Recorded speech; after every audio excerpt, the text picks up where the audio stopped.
साधन रूप तीनों वेदों में कहे हुए सकाम कर्म के शरण हुए और भोगों की कामना वाले पुरुष बारंबार जाने आने को ही प्राप्त होते हैं, अर्थात पुण्य के प्रभाव से स्वर्ग में जाते हैं और पुण्य क्षीण होने से मृत्युलोक में आते हैं। जो अनन्य भाव से मेरे में स्थित हुए भक्तजन मुझ परमेश्वर को निरंतर चिंतन करते हुए निष्काम भाव से भजते हैं, उन नित्य की भाव से मेरे में स्थित वालों पुरुषों का योगक्षेम में स्वयं प्राप्त कर देगा। हे अर्जुन,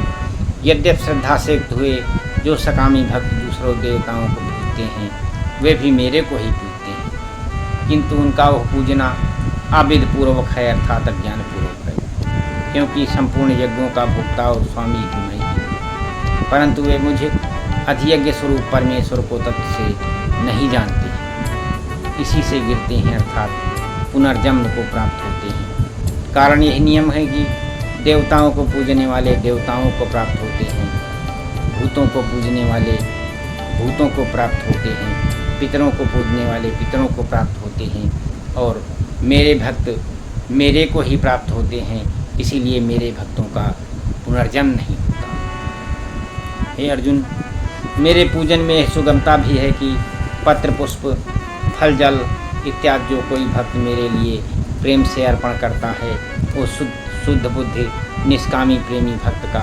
प्रेम पूर्वक अर्पण किया हुआ वो पत्र पुष्पादिक में सगुण रूप से प्रकट होकर के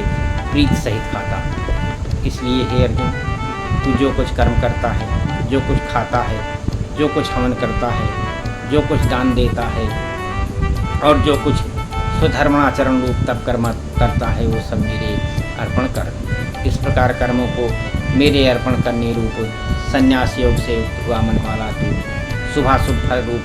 कर्म बंधन से मुक्त हो जाएगा और उनसे मुक्त हुआ मेरे को ही प्राप्त होगा। यद्यपि मैं सब भूतों में संभाव से व्यापक हूँ,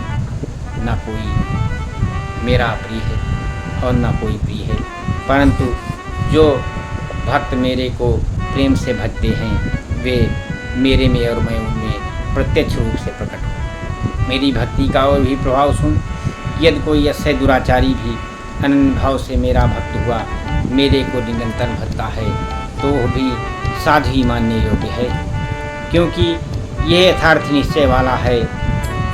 कि उसने भली प्रकार निश्चय कर लिया है कि परमेश्वर के भजन के समान अन्य कुछ भी नहीं, इसलिए वो शीघ्र ही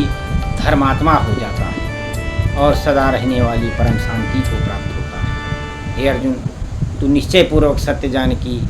मेरा भक्त नष्ट नहीं होता, क्योंकि हे अर्जुन, स्त्री वैश्य और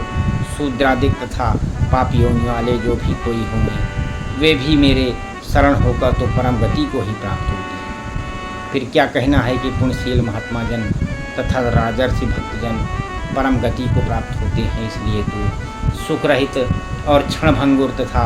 इस मनुष्य शरीर को प्राप्त होकर निरंतर मेरा ही भजन कर। अर्थात मनुष्य शरीर बड़ा दुर्लभ है, परंतु है नाशवान और सुख रहित, इसलिए काल का भरोसा न करके तथा अज्ञान से सुखरूप भासने वाले विषय भोगों में न फंसकर निरंतर मेरा ही भजन कर। केवल मुझ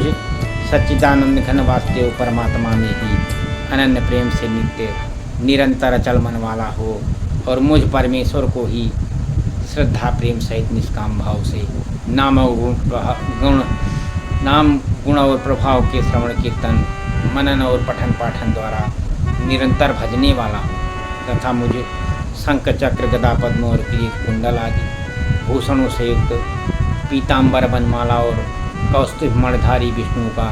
मन वाणी और शरीर के द्वारा सर्वस्व अर्पण करके अतिशय श्रद्धा भक्ति सहित और प्रेम से विह्वलतापूर्वक पूजन करने वाला और मुझ सरस्वतीमान विभूति बल ऐश्वर्य माधुर्य गंभीरता उदारता वात्सल्य और सुहृदयता आदि गुणों से संपन्न सबके आश्रय रूप वासुदेव को विनय भावपूर्वक भक्ति सहित साष्टांग दंडवत प्रणाम कर। इस प्रकार मेरे शरण हुआ तू आत्मा को मेरे में एक ही भाव करके मेरे को ही प्राप्त होगा। प्रकार से यह गीता